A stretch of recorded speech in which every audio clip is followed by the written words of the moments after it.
नमस्कार दोस्तों, स्वागत है आपका हमारे channel king of the world 143 में।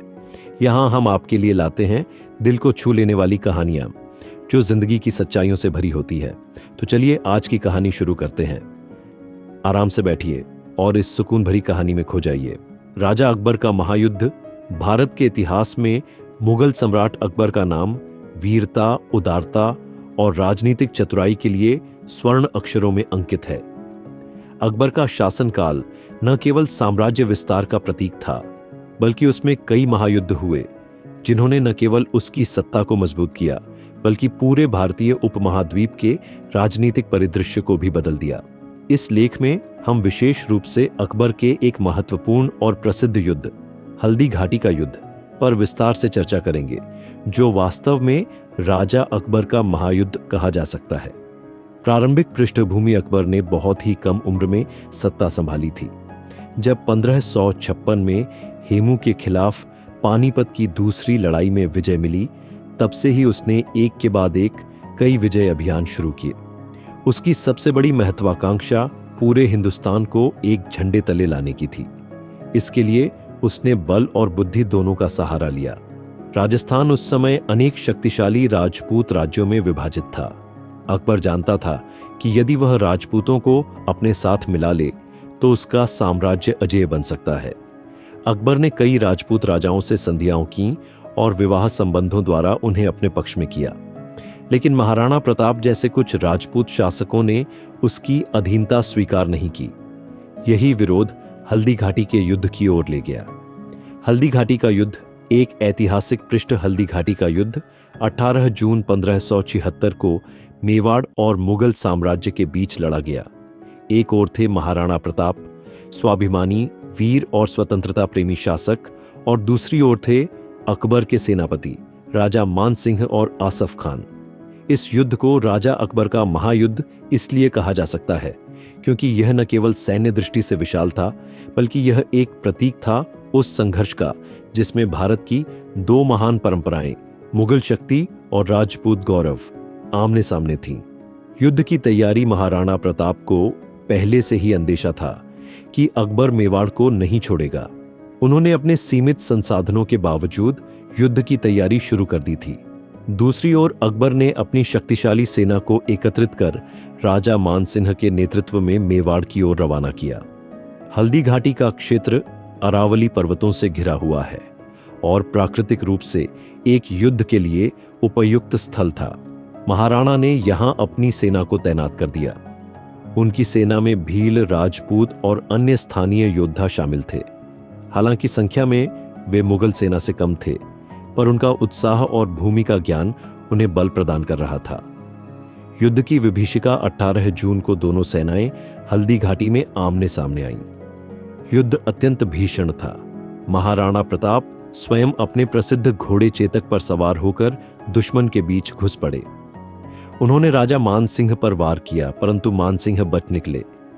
चेतक भी घायल हो गया था, लेकिन उसने अपने स्वामी को युद्ध से बाहर निकालने तक हार नहीं मानी। यह युद्ध लगभग 4 घंटे तक चला, जिसमें हजारों सैनिक मारे गए। हालांकि इस युद्ध में कोई निर्णायक विजय नहीं हुई, लेकिन सामरिक दृष्टि से मुगल सेना ने मेवाड़ की भूमि पर अधिकार जमाया। परंतु महाराणा प्रताप का आत्मबल और स्वतंत्रता की भावना इतनी प्रबल थी कि उन्होंने जल्द ही पुनः अपना नियंत्रण स्थापित कर लिया। युद्ध के प्रभाव हल्दी घाटी का युद्ध सिर्फ एक सैन्य संघर्ष नहीं था, यह विचारधारा का युद्ध था। अकबर भारतीय इतिहास के उन शासकों में से था जिसने समावेशिता की नीति अपनाई। उसने राजपूतों को प्रशासन में स्थान दिया, हिंदू त्योहारों में भाग लिया और धार्मिक सहिष्णुता को बढ़ावा दिया। लेकिन महाराणा प्रताप जैसे योद्धा अपनी स्वतंत्रता के लिए किसी भी प्रकार की अधीनता को स्वीकार नहीं करना चाहते थे। इस युद्ध ने यह सिद्ध कर दिया कि बल के दम पर हर राज्य को अधीन नहीं किया जा सकता। महाराणा प्रताप की वीरता, स्वाभिमान और मातृभूमि के प्रति निष्ठा आज भी भारतीय जनमानस में आदर्श के रूप में जीवित है। अकबर की नीति और युद्ध का समापन हल्दी घाटी के बाद भी अकबर ने कई युद्ध किए। गुजरात, बंगाल, कश्मीर, सिंध और दक्कन में उसने साम, दाम, दंड और भेद की नीति अपनाकर साम्राज्य को विशाल बनाया। मगर मेवाड़ को पूरी तरह अधीन करना उसके लिए आसान नहीं था। अंततः 1585 के बाद अकबर ने प्रत्यक्ष रूप से मेवाड़ पर आक्रमण बंद कर दिया और मेवाड़ को घेराबंदी की स्थिति में छोड़ दिया। महाराणा प्रताप ने अपने जीवन के अंतिम दिनों तक संघर्ष जारी रखा और अपनी भूमि के बड़े भाग को मुगलों से मुक्त करा लिया। निष्कर्ष, राजा अकबर का महायुद्ध हल्दी घाटी भारतीय इतिहास में एक ऐसा अध्याय है जो केवल तलवारों की टकराहट नहीं बल्कि आत्मसम्मान, स्वतंत्रता और राजनीतिक कौशल का प्रतीक है। अकबर की नीति और प्रताप की दृढ़ता दोनों ने भारत की राजनीति को गहराई से प्रभावित किया। जहां अकबर ने बहुलता, सहिष्णुता और समावेशिता की मिसाल पेश की, वहीं महाराणा प्रताप ने यह सिखाया कि स्वतंत्रता सबसे मूल्यवान धरोहर है जिसे किसी भी कीमत पर खोया नहीं जाना चाहिए। हल्दी घाटी का युद्ध भले ही इतिहास में एक सैन्य संघर्ष के रूप में वर्णित हो, लेकिन इसके पीछे छिपे आदर्श और मूल्य कहीं अधिक गहरे हैं। महाराणा प्रताप न केवल एक योद्धा थे, बल्कि वे आत्मसम्मान और मातृभूमि की स्वतंत्रता के प्रतीक बन गए। उनका यह विश्वास कि स्वतंत्रता से बढ़कर कोई सुख नहीं, आने वाली पीढ़ियों के लिए एक अमूल्य सीख बन गया।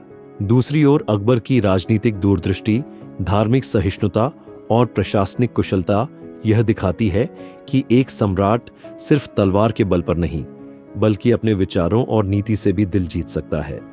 इन दोनों महापुरुषों के दृष्टिकोण अलग थे, लेकिन दोनों ने भारत के इतिहास को गहराई से आकार दिया। आज जब हम स्वतंत्र भारत में सांस ले रहे हैं, तो यह जरूरी है कि हम अपने अतीत से प्रेरणा लें। हल्दी घाटी की मिट्टी सिर्फ रक्त से नहीं, बल्कि बलिदान और आदर्शों से भी पवित्र है। यह महायुद्ध हमें सिखाता है कि चाहे कितनी भी बड़ी ताकत क्यों न हो, सच्चे साहस और निष्ठा के सामने वह टिक नहीं सकती। तो दोस्तों, कैसी लगी आपको यह कहानी? अगर कहानी ने आपके दिल को छू लिया हो तो एक लाइक जरूर करें, अपनी राय कमेंट में बताएं और वीडियो को अपने दोस्तों के साथ शेयर करें। ऐसी और कहानियां रोज सुनने के लिए हमारे channel king of the world 143 को सब्सक्राइब कीजिए और बेल आइकन दबाइए ताकि कोई कहानी आपसे छूट ना जाए। फिर मिलते हैं एक नई कहानी के साथ। तब तक के लिए नमस्कार।